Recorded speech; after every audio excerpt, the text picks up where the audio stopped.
Welcome back to another Tech Days tutorial. Do you worry what your students are going to say in the comment section of your online blog?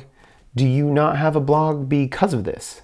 Let's fix that by teaching your students a method to interact with each other online in a productive way that helps them be better thinkers. Let's jump in.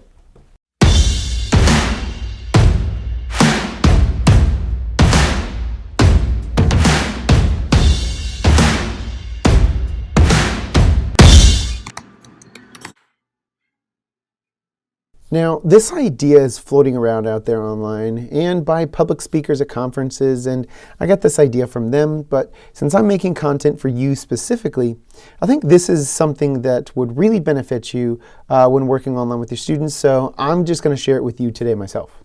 This little acronym will help you and your students remember what to do when making comments online to other students. This works for any situation, but is very important when making comments online specifically.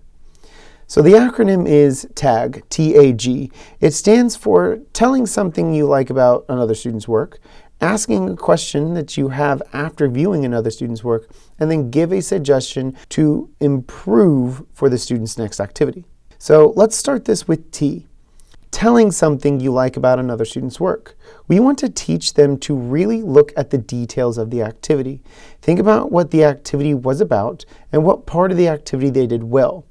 If they go beyond and have something extra in their work, we can comment on that. But most of the time, try to stick with what part of the lesson they were supposed to learn and apply it to the activity. So this reinforces the actual content that they're supposed to be learning. What did you like about that? A starting phrase could be, I like the way you. Again, it should reflect your teaching, as that content should be on their minds of your students to do just that in the activity. It could sound like, I like the way you really emphasize the height of the main character with your hyperbole of him being as tall as a mountain, or something similar to that. Next is to ask a question. This is just to get more insight into the process that the student took to arrive at their answer, or just get some background information so the other students can see where the student is coming from when looking at their work. This would be questions like, where did you find your information? Or, how do you know so much about dinosaurs? Or even, how often do you practice that a week? Next, we're going to be looking at giving a suggestion. These will be the pillars of growth. Taking what I need to work on and focusing on that for the next activity that we do. I would even have my students go back to these 3 types of comments from past activities and then use them as a basis for focusing on this next activity. Students aren't good at not being blunt. Sometimes this can hurt students' feelings. I mean, they're still growing minds.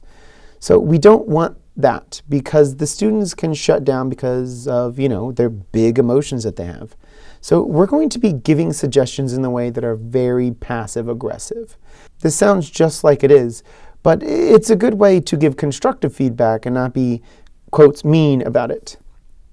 So using I wonder statements are a good way to start a passive-aggressive tactic to give you a suggestion. Something like, I wonder if others would understand your diagram better if you added labels to the important parts, or I wonder if people could visualize the setting better if there were more adjectives.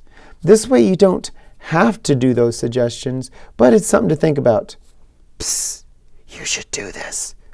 So using TAG helps students make meaningful comments online instead of just posting something that is rude or doesn't help them out in any way, like using the thumbs up or fire emoji. You don't have to do all 3 of these each time. Tell students to focus on a specific letter for an activity, or just tell them to use 1 letter to give feedback for a comment. But if you teach your students to make comments using these 3 letters each time, commenting will be less scary as a teacher, and also will turn commenting into a productive conversation. You can use this method with your parents as well. Teach them to use TAG, and they can be a part of the learning community as well and create discussions in their own homes when they comment on their own child's work online in Seesaw or Google Classroom. Now, commenting like this doesn't happen in 1 class period worth of teaching it. I would start with an activity where you have work up on a screen and practice verbally first. Let them get used to thinking out loud, hearing each other do it the right way.